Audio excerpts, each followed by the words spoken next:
Let's start with a brief summary. This article, written by Paul Graham in 2005, focuses on the elements necessary to create a successful startup.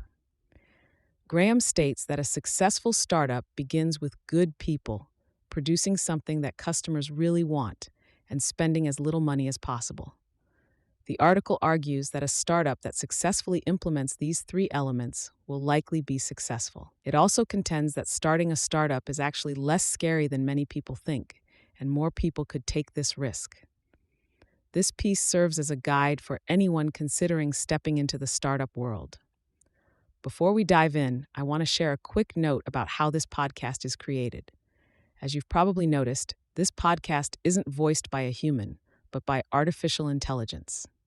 I'm obligated to inform you of this beforehand due to the rules of AI services. This podcast is made possible by our sponsor, Wope.com, an AI startup that combines content marketing with artificial intelligence to significantly boost traffic and revenue of your startups. For all the latest content, be sure to follow me at x.com/yigitkoner. Now let's turn our attention back to the essay, the intricacies and insider tips on launching a startup. Original title, How to Start a Startup. Date, March 2005. You need three things to create a successful startup: to start with good people, to make something customers actually want, and to spend as little money as possible. Most startups that fail do it because they fail at one of these. A startup that does all three will probably succeed. And that's kind of exciting when you think about it, because all three are doable. Hard, but doable. And since a startup that succeeds ordinarily makes its founders rich, that implies getting rich is doable too. Hard, but doable. If there is one message I'd like to get across about startups, that's it. There is no magically difficult step that requires brilliance to solve. The idea. In particular, you don't need a brilliant idea, paulgraham.com/startup, to start a startup around. The way a startup makes money is to offer people better technology than they have now. But what people have now is often so bad that it doesn't take brilliance to do better. Google's plan, for example, was simply to create a search site that didn't suck.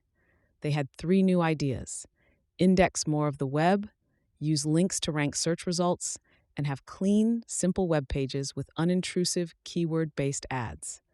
Above all, they were determined to make a site that was good to use. No doubt there are great technical tricks within Google, but the overall plan was straightforward. And while they probably have bigger ambitions now, this alone brings them $1 billion a year. There are plenty of other areas that are just as backward as search was before Google. I can think of several heuristics for generating ideas for startups, but most reduce to this. Look at something people are trying to do and figure out how to do it in a way that doesn't suck. For example, dating sites currently suck far worse than search did before Google. They all use the same simple-minded model. They seem to have approached the problem by thinking about how to do database matches instead of how dating works in the real world. An undergrad could build something better as a class project, and yet there's a lot of money at stake. Online dating is a valuable business now, and it might be worth 100 times as much if it worked. An idea for a startup, however, is only a beginning. A lot of would-be startup founders think the key to the whole process is the initial idea. And from that point, all you have to do is execute. Venture capitalists know better. If you go to VC firms with a brilliant idea that you'll tell them about, if they sign a non-disclosure agreement, most will tell you to get lost. That shows how much a mere idea is worth. The market price is less than the inconvenience of signing an NDA. Another sign of how little the initial idea is worth is the number of startups that change their plan en route. Microsoft's original plan was to make money selling programming languages, of all things. Their current business model didn't occur to them until IBM dropped it in their lap 5 years later. Ideas for startups are worth something, certainly, but the trouble is, they're not transferable. They're not something you could hand to someone else to execute. Their value is mainly as starting points, as questions for the people who had them to continue thinking about. What matters is not ideas, but the people who have them. Good people can fix bad ideas, but good ideas can't save bad people. What do I mean by good people? One of the best tricks I learned during paulgraham.com/startup was a rule for deciding who to hire. Could you describe the person as an animal? It might be hard to translate that into another language, but I think everyone in the US knows what it means. It means someone who takes their work a little too seriously. Someone who does what they do so well that they pass right through professional and cross over into obsessive. What it means specifically depends on the job. A salesperson who just won't take no for an answer. A hacker who will stay up till 4 a.m. rather than go to bed, leaving code with a bug in it. A PR person who will cold call New York Times reporters on their cell phones. A graphic designer who feels physical pain when something is 2 millimeters out of place. Almost everyone who worked for us was an animal at what they did. The woman in charge of sales was so tenacious that I used to feel sorry for potential customers on the phone with her. You could sense them squirming on the hook, but you knew there would be no rest for them till they'd signed up. If you think about people you know, you'll find the animal test is easy to apply. Call the person's image to mind and imagine the sentence, "So and so is an animal." If you laugh, they're not. You don't need or perhaps even want this quality in big companies, but you need it in a startup. For programmers, we had 3 additional tests. Was the person genuinely smart? If so, could they actually get things done? And finally, since a few good hackers have unbearable personalities, could we stand to have them around? That last test filters out surprisingly few people. We could bear any amount of nerdiness if someone was truly smart. What we couldn't stand were people with a lot of attitude, but most of those weren't truly smart. So our third test was largely a restatement of the first. When nerds are unbearable, it's usually because they're trying too hard to seem smart. But the smarter they are, the less pressure they feel to act smart. So as a rule, you can recognize genuinely smart people by their ability to say things like, "I don't know," "Maybe you're right," and "I don't understand X well enough." This technique doesn't always work because people can be influenced by their environment. In the MIT CS department, there seems to be a tradition of acting like a brusque know-it-all. I'm told it derives ultimately from Marvin Minsky. In the same way, the classic airline pilot manner is said to derive from Chuck Yeager. Even genuinely smart people start to act this way there, so you have to make allowances. It helped us to have Robert Morris, who is one of the readiest to say, "I don't know of anyone I've met." At least, he was before he became a professor at MIT.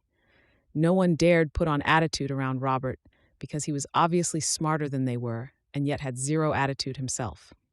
Like most startups, ours began with a group of friends, and it was through personal contacts that we got most of the people we hired. This is a crucial difference between startups and big companies. Being friends with someone for even a couple days will tell you more than companies could ever learn in interviews.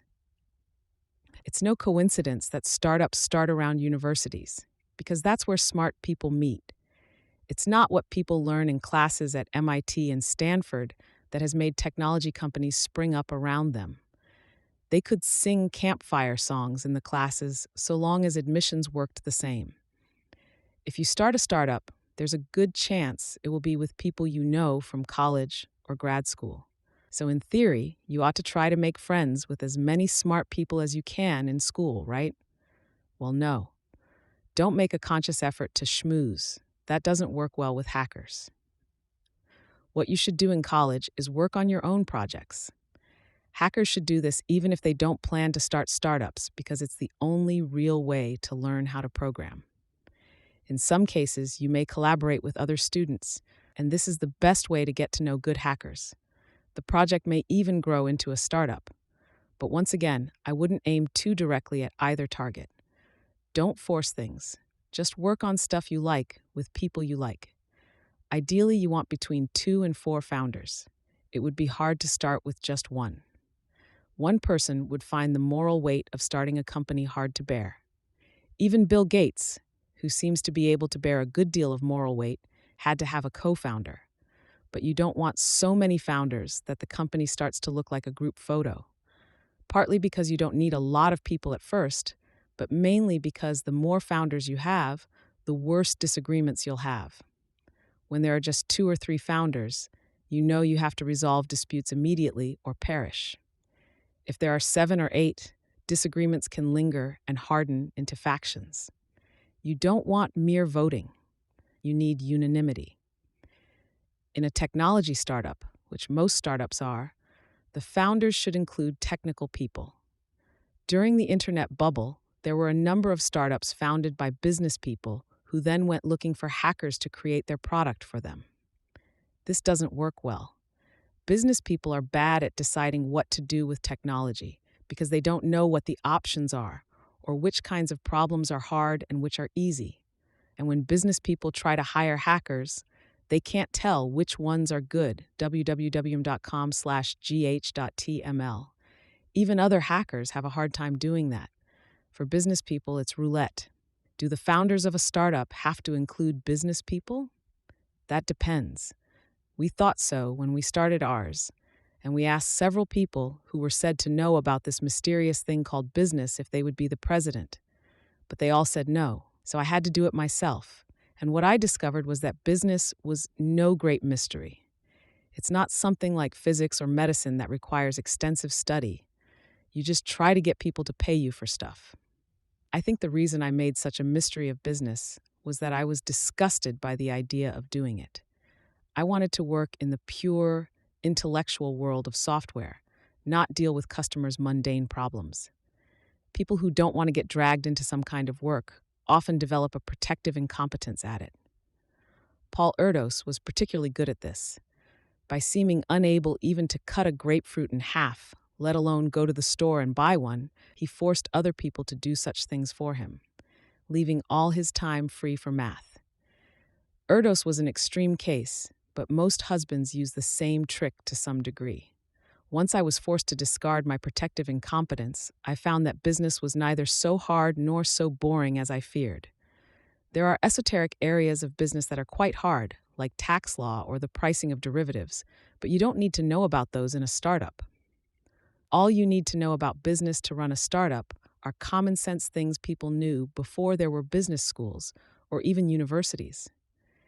If you work your way down the Forbes 400, making an X next to the name of each person with an MBA, you'll learn something important about business school. After Warren Buffett, you don't hit another MBA till number 22. Phil Knight, the CEO of Nike. There are only 5 MBAs in the top 50. What you notice in the Forbes 400 are a lot of people with technical backgrounds. Bill Gates, Steve Jobs, Larry Ellison, Michael Dell, Jeff Bezos, Gordon Moore. The rulers of the technology business tend to come from technology, not business. So if you want to invest 2 years in something that will help you succeed in business, the evidence suggests you do better to learn how to hack than get an MBA. There is one reason you might want to include business people in a startup, though. Because you have to have at least one person willing and able to focus on what customers want. Some believe only business people can do this, that hackers can implement software but not design it. That's nonsense. There's nothing about knowing how to program that prevents hackers from understanding users, or about not knowing how to program that magically enables business people to understand them.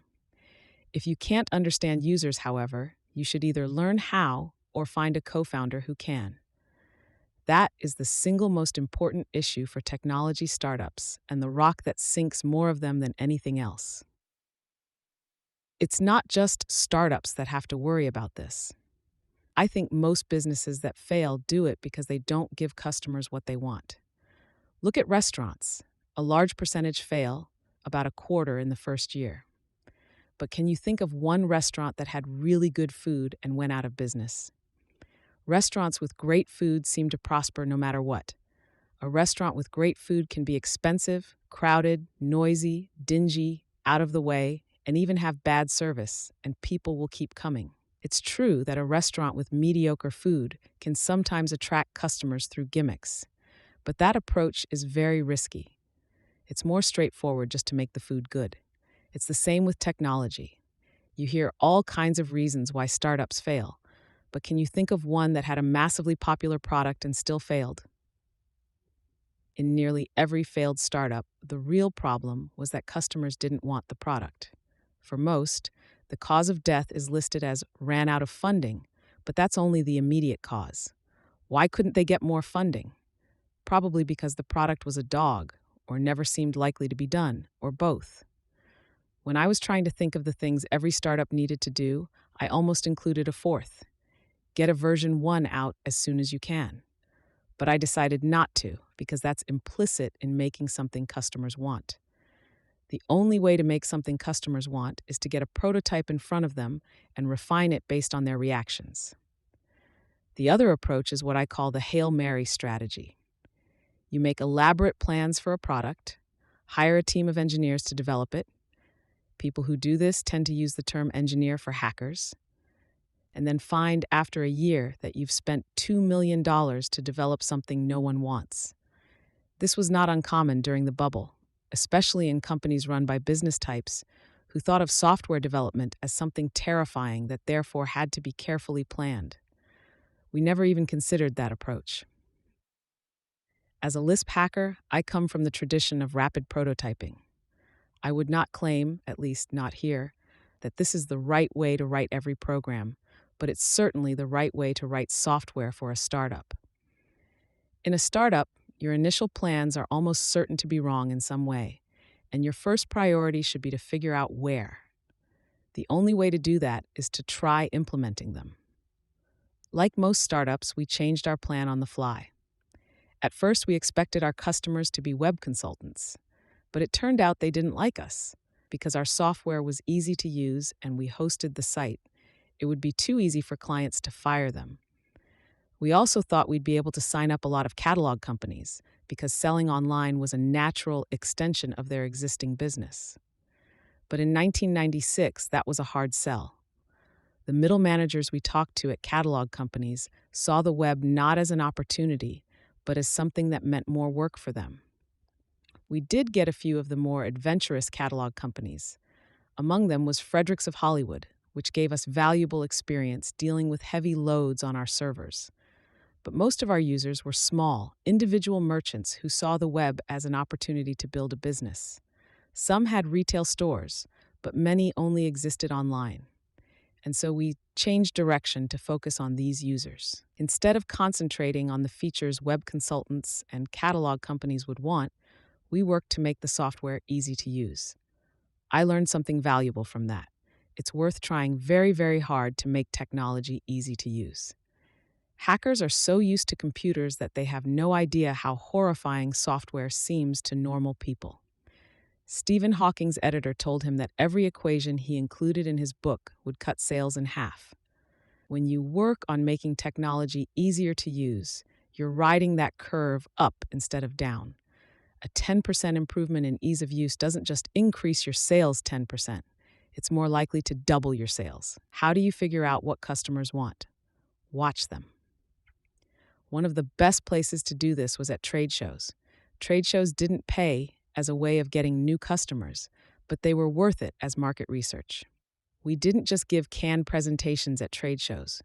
We used to show people how to build real working stores, which meant we got to watch as they used our software and talk to them about what they needed. No matter what kind of startup you start, it will probably be a stretch for you, the founders, to understand what users want. The only kind of software you can build without studying users is the sort for which you are the typical user. But this is just the kind that tends to be open source: operating systems, programming languages, editors, and so on. So if you're developing technology for money, you're probably not going to be developing it for people like you. Indeed, you can use this as a way to generate ideas for startups. What do people who are not like you want from technology? When most people think of startups, they think of companies like Apple or Google. Everyone knows these because they're big consumer brands. But for every startup like that, there are 20 more that operate in niche markets or live quietly down in the infrastructure. So if you start a successful startup, odds are you'll start one of those. Another way to say that is, if you try to start the kind of startup that has to be a big consumer brand, the odds against succeeding are steeper. The best odds are in niche markets. Since startups make money by offering people something better than they had before, the best opportunities are where things suck most. and it would be hard to find a place where things suck more than in corporate IT departments. You would not believe the amount of money companies spend on software and the crap they get in return. This imbalance equals opportunity. If you want ideas for startups, one of the most valuable things you could do is find a middle-sized, non-technology company and spend a couple weeks just watching what they do with computers. Most good hackers have no more idea of the horrors perpetrated in these places than rich Americans do of what goes on in Brazilian slums. Start by writing software for smaller companies because it's easier to sell to them. It's worth so much to sell stuff to big companies that the people selling them the crap they currently use spend a lot of time and money to do it.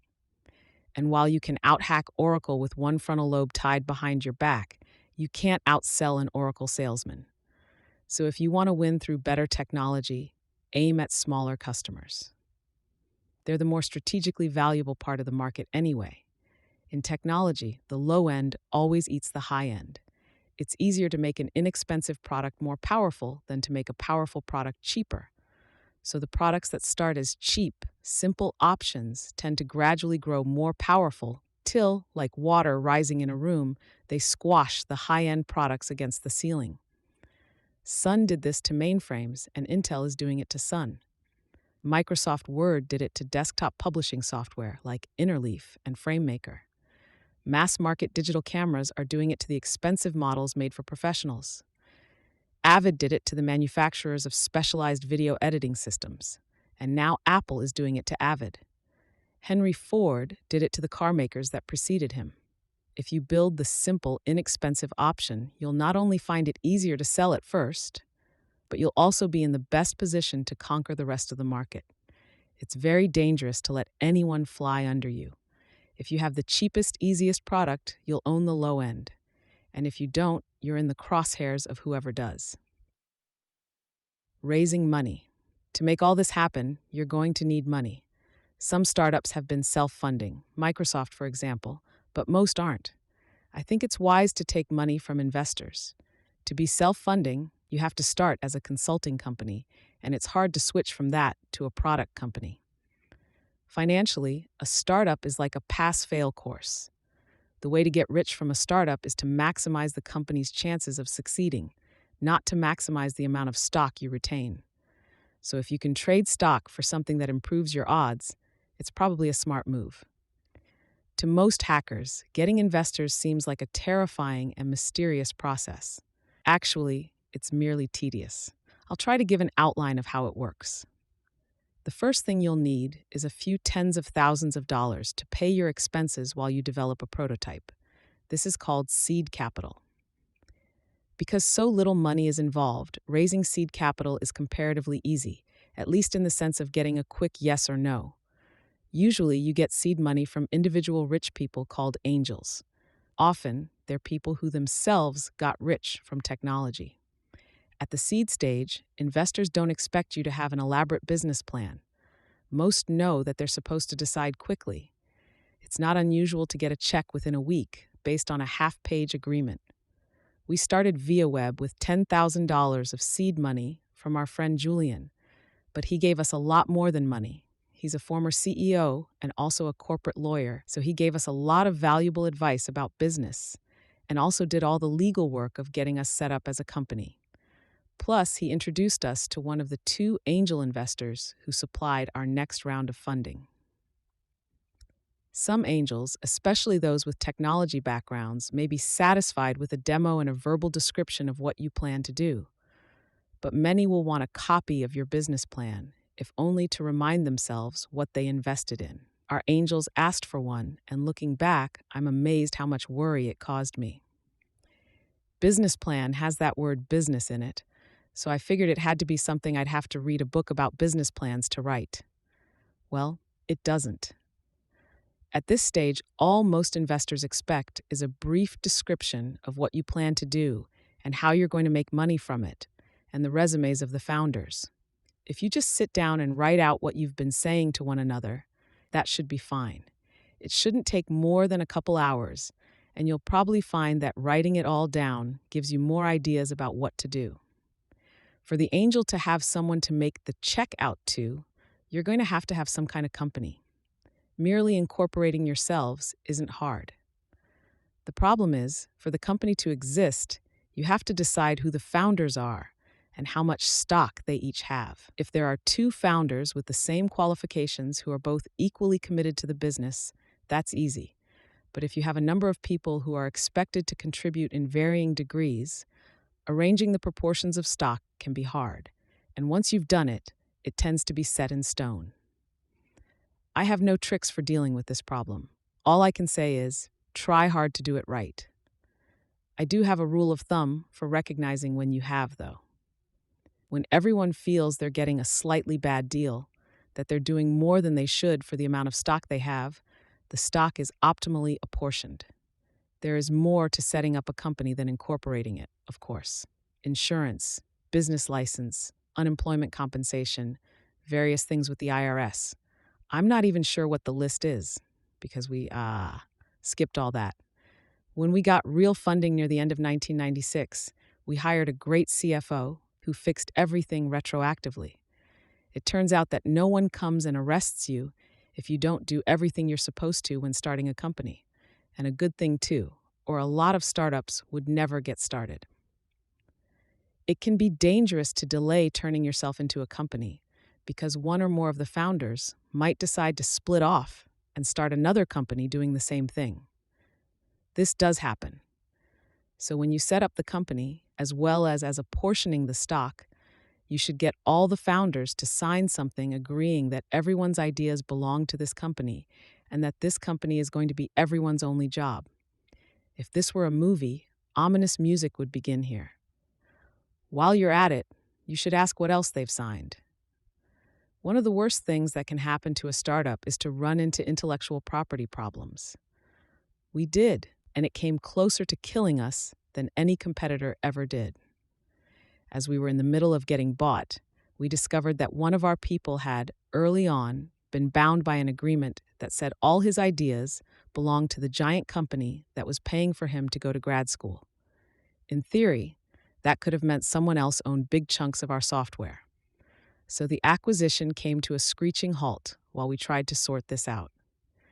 The problem was, since we'd been about to be acquired, we'd allowed ourselves to run low on cash. Now we needed to raise more to keep going. But it's hard to raise money with an IP cloud over your head because investors can't judge how serious it is. Our existing investors, knowing that we needed money and had nowhere else to get it, at this point attempted certain gambits which I will not describe in detail, except to remind readers that the word angel is a metaphor. The founders thereupon proposed to walk away from the company after giving the investors a brief tutorial on how to administer the servers themselves. And while this was happening, the acquirers used the delay as an excuse to welch on the deal. Miraculously, it all turned out okay. The investors backed down. We did another round of funding at a reasonable valuation. The giant company finally gave us a piece of paper saying they didn't own our software, and 6 months later we were bought by Yahoo for much more than the earlier acquirer had agreed to pay.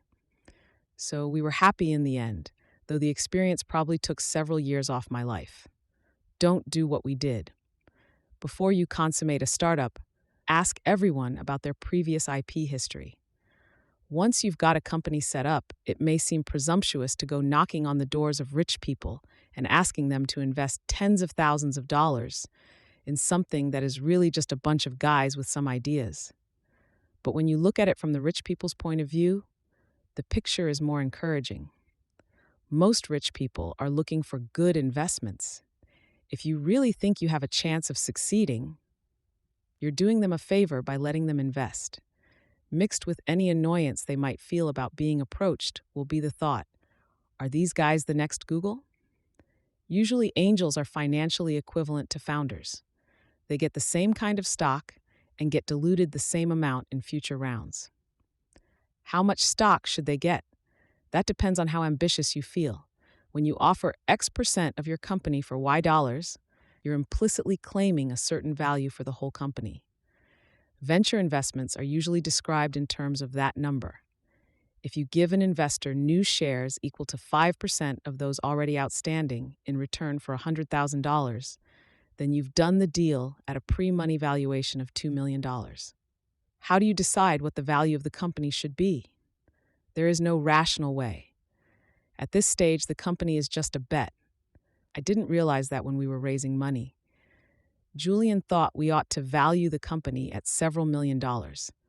I thought it was preposterous to claim that a couple thousand lines of code, which was all we had at the time, were worth several $1,000,000.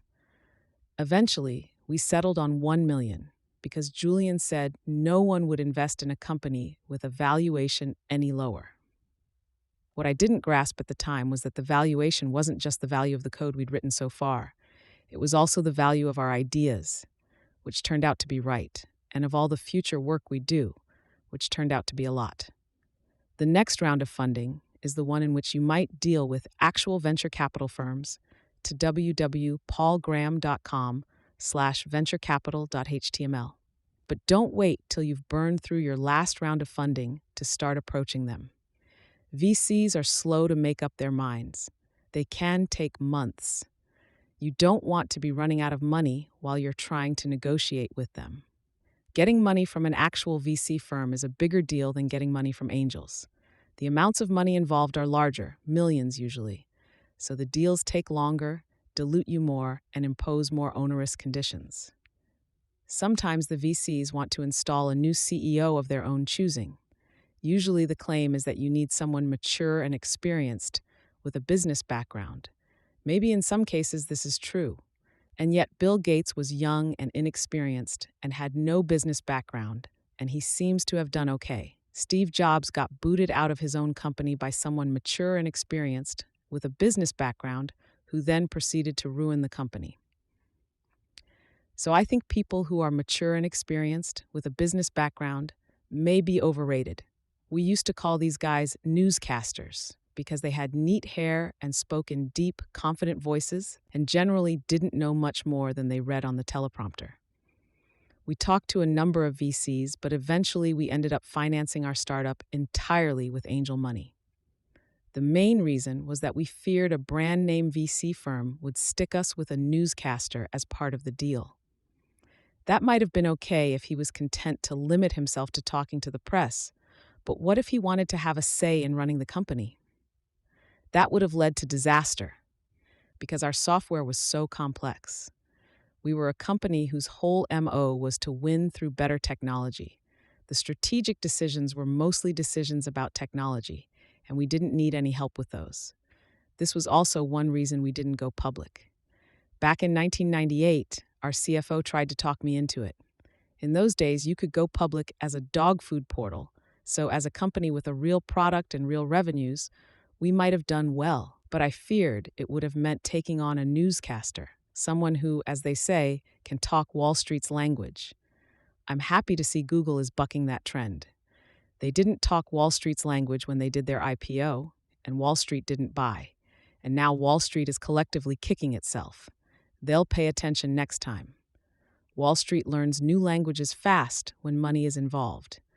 You have more leverage negotiating with VCs than you realize. The reason is other VCs. I know a number of VCs now, and when you talk to them, you realize that it's a seller's market. Even now, there's too much money chasing too few good deals. VCs form a pyramid. At the top are famous ones like Sequoia and Kleiner Perkins, but beneath those are a huge number you've never heard of. What they all have in common is that a dollar from them is worth $1. Most VCs will tell you that they don't just provide money, but connections and advice. If you're talking to Vinod Khosla or John Doerr or Mike Moritz, this is true. But such advice and connections can come very expensive. And as you go down the food chain, the VCs get rapidly dumber. A few steps down from the top, you're basically talking to bankers who've picked up a few new vocabulary words from reading Wired. Does your product use XML? So I'd advise you to be skeptical about claims of experience and connections. Basically, a VC is a source of money. I'd be inclined to go with whoever offered the most money the soonest, with the least strings attached. You may wonder how much to tell VCs, and you should, because some of them may one day be funding your competitors. I think the best plan is not to be overtly secretive, but not to tell them everything either. After all, as most VCs say, they're more interested in the people than the ideas. The main reason they want to talk about your idea is to judge you, not the idea. So as long as you seem like you know what you're doing, you can probably keep a few things back from them. 7. Talk to as many VCs as you can, even if you don't want their money. Because A, they may be on the board of someone who will buy you, and B, if you seem impressive, they'll be discouraged from investing in your competitors. The most efficient way to reach VCs, especially if you only want them to know about you and don't want their money, is at the conferences that are occasionally organized for startups to present to them. Not spending it. When and if you get an infusion of real money from investors, what should you do with it? Not spend it. That's what. In nearly every startup that fails, the proximate cause is running out of money. Usually there is something deeper wrong, but even a proximate cause of death is worth trying hard to avoid. During the bubble, many startups tried to get big fast. Ideally, this meant getting a lot of customers fast. But it was easy for the meaning to slide over into hiring a lot of people fast. Of the two versions, the one where you get a lot of customers fast is of course preferable. But even that may be overrated. The idea is to get there first and get all the users, leaving none for competitors. But I think in most businesses, the advantages of being first to market are not so overwhelmingly great. Google is again a case in point. When they appeared, it seemed as if search was a mature market, dominated by big players who'd spent millions to build their brands. Yahoo, Lycos, Excite, Infoseek, AltaVista, Inktomi. Surely 1998 was a little late to arrive at the party. But as the founders of Google knew, brand is worth next to nothing in the search business. You can come along at any point and make something better, and users will gradually seep over to you. As if to emphasize the point, Google never did any advertising. They're like dealers. They sell the stuff, but they know better than to use it themselves. The competitors Google buried would have done better to spend those millions improving their software. Future startups should learn from that mistake. Unless you're in a market where products are as undifferentiated as cigarettes or vodka or laundry detergent, spending a lot on brand advertising is a sign of breakage. And few, if any, web businesses are so undifferentiated. The dating sites are running big ad campaigns right now, which is all the more evidence they're ripe for the picking. Fee, fo, fum, I smell a company run by marketing guys. We were compelled by circumstances to grow slowly, and in retrospect, it was a good thing. The founders all learned to do every job in the company. As well as writing software, I had to do sales and customer support. At sales, I was not very good. I was persistent, but I didn't have the smoothness of a good salesman. My message to potential customers was, you'd be stupid not to sell online, and if you sell online, you'd be stupid to use anyone else's software. Both statements were true, but that's not the way to convince people. I was great at customer support, though. Imagine talking to a customer support person who not only knew everything about the product, but would apologize abjectly if there was a bug and then fix it immediately while you were on the phone with them. Customers loved us, and we loved them, because when you're growing slow by word of mouth, your first batch of users are the ones who were smart enough to find you by themselves. There is nothing more valuable in the early stages of a startup than smart users. If you listen to them, they'll tell you exactly how to make a winning product. And not only will they give you this advice for free, they'll pay you. We officially launched in early 1996. By the end of that year, we had about 70 users. Since this was the era of get big fast, I worried about how small and obscure we were. But in fact, we were doing exactly the right thing. Once you get big in users or employees, it gets hard to change your product. That year was effectively a laboratory for improving our software. By the end of it, we were so far ahead of our competitors that they never had a hope of catching up. And since all the hackers had spent many hours talking to users, we understood online commerce way better than anyone else. That's the key to success as a startup. There is nothing more important than understanding your business. You might think that anyone in a business must ex officio understand it. Far from it. Google's secret weapon was simply that they understood search. I was working for Yahoo when Google appeared, and Yahoo didn't understand search. I know because I once tried to convince the powers that be that we had to make search better, and I got in reply what was then the party line about it, that Yahoo was no longer a mere search engine. Search was now only a small percentage of our page views, less than 1 month's growth. And now that we were established as a media company or portal or whatever we were, search could safely be allowed to wither and drop off like an umbilical cord. Well, a small fraction of page views they may be, but they are an important fraction because they are the page views that web sessions start with. I think Yahoo gets that now. Google understands a few other things most web companies still don't. The most important is that you should put users before advertisers, even though the advertisers are paying and users aren't. One of my favorite bumper stickers reads, "If the people lead, the leaders will follow." Paraphrased for the web, this becomes, get all the users and the advertisers will follow. More generally, design your product to please users first, and then think about how to make money from it. If you don't put users first, you leave a gap for competitors who do. To make something users love, you have to understand them. And the bigger you are, the harder that is. So I say get big slow. The slower you burn through your funding, the more time you have to learn. The other reason to spend money slowly is to encourage a culture of cheapness. That's something Yahoo did understand. David Filo's title was Chief Yahoo, but he was proud that his unofficial title was Cheap Yahoo. Soon after we arrived at Yahoo, we got an email from Philo, who had been crawling around our directory hierarchy, asking if it was really necessary to store so much of our data on expensive RAID drives. I was impressed by that. Yahoo's market cap then was already in the billions, and they were still worrying about wasting a few gigs of disk space. When you get a couple $1 million from a VC firm, you tend to feel rich. It's important to realize you're not. A rich company is one with large revenues. This money isn't revenue. It's money investors have given you in the hope you'll be able to generate revenues. So despite those millions in the bank, you're still poor. For most startups, the model should be grad student, not law firm. Aim for cool and cheap, not expensive and impressive. For us, the test of whether a startup understood this was whether they had Aeron chairs. The Aeron came out during the bubble and was very popular with startups, especially the type, all too common then, that was like a bunch of kids playing house with money supplied by VCs. We had office chairs so cheap that the arms all fell off.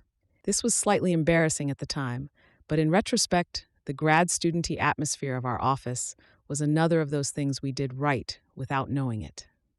Our offices were in a wooden triple-decker in Harvard Square. It had been an apartment until about the 1970s, and there was still a claw-footed bathtub in the bathroom. It must once have been inhabited by someone fairly eccentric, because a lot of the chinks in the walls were stuffed with aluminum foil as if to protect against cosmic rays. When eminent visitors came to see us, we were a bit sheepish about the low production values, but in fact, that place was the perfect space for a startup. We felt like our role was to be impudent underdogs instead of corporate stuffed shirts, and that is exactly the spirit you want. An apartment is also the right kind of place for developing software. Cube farms suck for that, as you've probably discovered if you've tried it. Ever notice how much easier it is to hack at home than at work? So why not make work more like home? When you're looking for space for a startup, don't feel that it has to look professional. Professional means doing good work, not elevators and glass walls. I'd advise most startups to avoid corporate space at first and just rent an apartment. You want to live at the office in a startup, so why not have a place designed to be lived in as your office? Besides being cheaper and better to work in, apartments tend to be in better locations than office buildings. And for a startup, location is very important. The key to productivity is for people to come back to work after dinner. Those hours after the phone stops ringing are by far the best for getting work done. Great things happen when a group of employees go out to dinner together, talk over ideas, and then come back to their offices to implement them. So you want to be in a place where there are a lot of restaurants around, not some dreary office park that's a wasteland after 6 p.m. Once a company shifts over into the model where everyone drives home to the suburbs for dinner, however late, you've lost something extraordinarily valuable. God help you if you actually start in that mode. If I were going to start a startup today, there are only 3 places I'd consider doing it. On the Red Line near Central, Harvard or Davis Squares, Kendall is too sterile, in Palo Alto on University or California Aves, and in Berkeley immediately north or south of campus. These are the only places I know that have the right kind of vibe. The most important way to not spend money is by not hiring people. I may be an extremist, but I think hiring people is the worst thing a company can do. To start with, people are a recurring expense, which is the worst kind. They also tend to cause you to grow out of your space and perhaps even move to the sort of uncool office building that will make your software worse. But worst of all, they slow you down. Instead of sticking your head in someone's office and checking out an idea with them, 8 people have to have a meeting about it. So the fewer people you can hire, the better. During the bubble, a lot of startups had the opposite policy. They wanted to get staffed up as soon as possible, as if you couldn't get anything done unless there was someone with the corresponding job title. That's big company thinking. Don't hire people to fill the gaps in some a priori org chart. The only reason to hire someone is to do something you'd like to do, but can't. If hiring unnecessary people is expensive and slows you down, why do nearly all companies do it? I think the main reason is that people like the idea of having a lot of people working for them. This weakness often extends right up to the CEO. If you ever end up running a company, you'll find the most common question people ask is how many employees you have. This is their way of weighing you. It's not just random people who ask this, even reporters do. And they're going to be a lot more impressed if the answer is 1,000 than if it's 10. This is ridiculous, really. If 2 companies have the same revenues, it's the one with fewer employees that's more impressive. When people used to ask me how many people our startup had, and I answered 20, I could see them thinking that we didn't count for much. I used to want to add, but our main competitor, whose ass we regularly kick, has 140, so can we have credit for the larger of the 2 numbers? As with office space, the number of your employees is a choice between seeming impressive and being impressive. Any of you who words, areyouthograham.com/nerds in high school know about this choice. Keep doing it when you start a company. But should you start a company? Are you the right sort of person to do it? If you are, is it worth it? More people are the right sort of person to start a startup than realize it. That's the main reason I wrote this. There could be 10 times more startups than there are, and that would probably be a good thing. I now realize exactly the right sort of person to start a startup.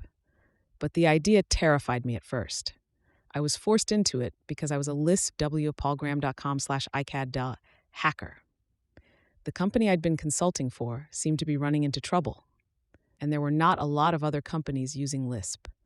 Since I couldn't bear the thought of programming in another language, this was 1995, remember, when another language meant C++, the only option seemed to be to start a new company using Lisp.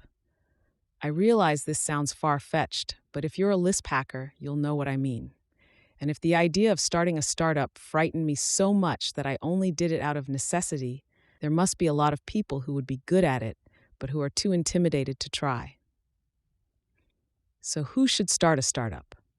Someone who is a good hacker, between about 23 and 38, and who wants to solve the money problem in one shot instead of getting paid gradually over a conventional working life.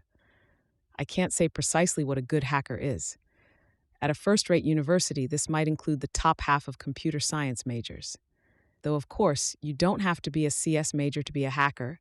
I was a philosophy major in college. It's hard to tell whether you're a good hacker, especially when you're young. Fortunately, the process of starting startups tends to select them automatically.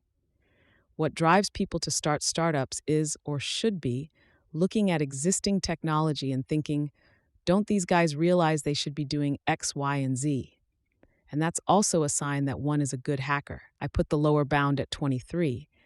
Not because there's something that doesn't happen to your brain till then, but because you need to see what it's like in an existing business before you try running your own. The business doesn't have to be a startup. I spent a year working for a software company to pay off my college loans. It was the worst year of my adult life, but I learned, without realizing it at the time, a lot of valuable lessons about the software business.